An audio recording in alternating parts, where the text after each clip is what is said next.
दंगा फैलाने का आरोप लगाया। उन्होंने कहा कि भारतीय जनता पार्टी के पास धर्मांतरण और सांप्रदायिकता के अलावा और कुछ नहीं है। मुख्यमंत्री ने युवा मोर्चा के प्रदर्शन और नारायणपुर में हुए बलवे में भारतीय जनता पार्टी और आरएसएस की संलिप्तता होने की बात कही। इनके पास कुछ है ही नहीं, धर्मांतरण, सांप्रदायिकता, दंगा फैलाना। भारतीय जनता युवा मोर्चा की रैली में देखो किस प्रकार से पुलिस वालों से मारपीट कर रहे थे। और अभी नारायणपुर में घटना घटी, सब भारतीय जनता पार्टी के नेता आरएसएस के लोग थे जो जेल में। तो ये लोग दंगा फैलाने का काम कर रहे हैं और ये इसी में मास्टरी है इनकी। और इसी कारण से वो रासुका को विरोध कर रहे थे।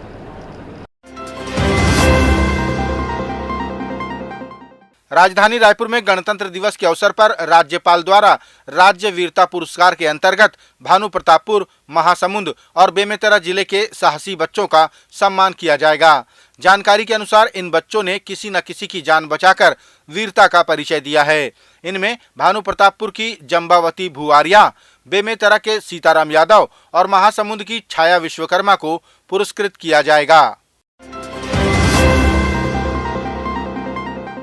रायपुर के पत्रकार ज्ञानेंद्र तिवारी ने आचार्य धीरेन्द्र कृष्ण शास्त्री का इंटरव्यू किया। उसके बाद से ही वे और भी चर्चित हो चले हैं। लोगों ने उनको और उनके प्रोफेशन को लेकर ढेर सारे कमेंट किए, जिसे लेकर ज्ञानेंद्र उत्साहित भी हैं। उन्होंने मंगलवार को अपने फेसबुक पेज पर लाइव आकर सारी बातें साझा की। मैं अपने आप को सफल इसलिए मान रहा हूं कि आज आप चर्चा कर रहे हैं। मैं बार बार कह रहा हूं, पाखंड, अंधविश्वास, श्रद्धा, ये मैंने आपके ऊपर छोड़ दिया है। ये तय आपको करना है कि आप क्या मान रहे हैं। पर मैं सफल इसलिए मान रहा हूं कि आप चर्चा कर रहे हैं। इस बात की चर्चा ही नहीं होनी चाहिए, समाधान की ओर जाना चाहिए। मैं बिल्कुल कह रहा हूं कि अगर लाखों करोड़ों की श्रद्धा आस्था के साथ खिलवाड़ हो रहा है तो जो लोग बैठकर सवाल पूछ रहे हैं उनको जाना चाहिए वहां। मैं मंच पर गया और मंच पर जाने के बाद सवाल किया। मुझे लगता है इससे ज्यादा सफाई देने की जरूरत नहीं है। यह सफाई थी भी नहीं, सफाई मेरे मुंह से निकल गया।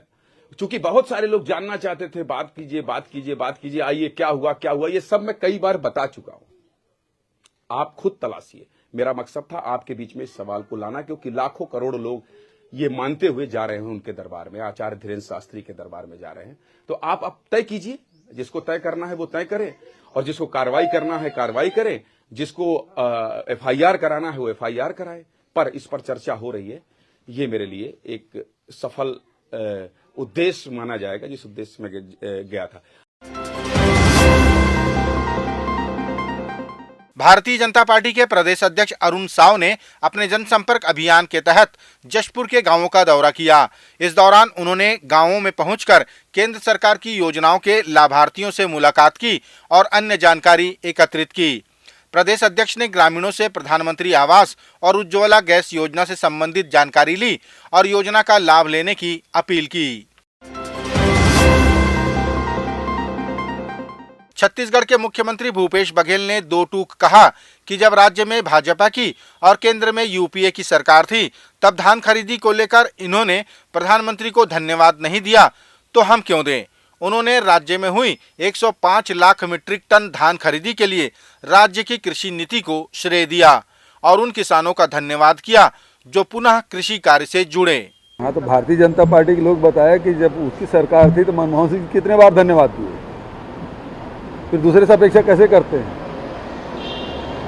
105 लाख मीट्रिक टन धान खरीदी, वो तो 50-55 लाख तक नहीं पहुंचते, हम 2 गुना 4 साल में 2 गुना कर दिए। जितनी धान खरीदी होती थी 12 लाख किसान उनके धान बेचते थे, अब 23 लाख से अधिक किसान धान बेचे हैं। उनके समय में धान का रकबा कम होते जा रहा था। रविंद्र चौबे जी उसे नेता प्रतिपक्ष थे, उसके सारे भाषणों में देखेंगे कि कितने जमीन रकबा उसमें कृषि जोत है वो कम होते जा रहा था। और हमारे में ये है कि 22 लाख से बढ़ के 31 लाख हो गया, किसान की संख्या 12 लाख से बढ़ के 23 लाख हो गया, धान का उत्पादन 50-55 लाख से बढ़ के 105 लाख मीट्रिक टन हो गया। तो कृषि उनके समय में, क्योंकि किसान विरोधी हैं और इस कारण से कृषि के खिलाफ इनका षड्यंत्र था, कृषकों के खिलाफ इनका षड्यंत्र था, इस कारण से कृषि सिमट रहा था, कृषि जोत, और किसान हैं वो परेशान थे, आत्महत्या कर रहे थे। हमारे शासनकाल में तो उत्पादन भी 2 गुना हो गया।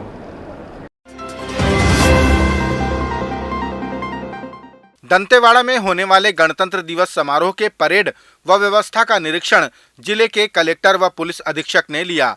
बता दें कि जगदलपुर में मुख्यमंत्री द्वारा ध्वजारोहण किए जाने से पूरे बस्तर में चाक चौबंद व्यवस्था की गई है। निरीक्षण के दौरान समस्त प्लाटून कमांडरों ने परेड का रिहर्सल किया और बच्चों ने सांस्कृतिक कार्यक्रम का अभ्यास करके दिखाया।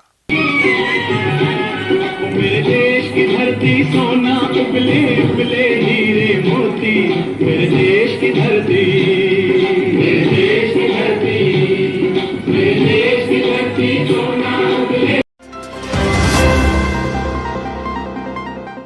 अखिल भारतीय कांग्रेस कमेटी के आह्वान पर शुरू की जा रही हाथ से हाथ जोड़ो यात्रा का आगाज छत्तीसगढ़ में 26 जनवरी से किया जाएगा। इस अभियान की रूपरेखा तैयार करने को लेकर राजीव भवन में एक बैठक रखी गई। कांग्रेस पार्टी के शहर अध्यक्ष गिरीश दुबे ने जानकारी दी कि ये अभियान 2 माह तक चलेगा और रायपुर में दक्षिण विधानसभा के गांधी मैदान से शुरू होकर दशहरा मैदान में सभा के रूप में परिवर्तित होगी। भारत जोड़ो यात्रा और हाथ से हाथ जोड़ो अभियान को कांग्रेस ने राष्ट्रीय स्तर का कार्यक्रम कहा और कहा कि इन्हीं कार्यक्रमों से और इनसे मिल रहे जन समर्थन से भारतीय जनता पार्टी बौखलाई हुई है। मुख्यमंत्री ने कहा कि इसे भाजपा को स्वीकार करना चाहिए। हमारा तो पूरा राष्ट्रीय स्तर पे कार्यक्रम चल रहा है, जिसमें भारत जोड़ो और उसके बाद फिर हाथ से हाथ जोड़ो। इसे बखलाए हुए भारतीय जनता पार्टी को, क्योंकि इसका कोई तोड़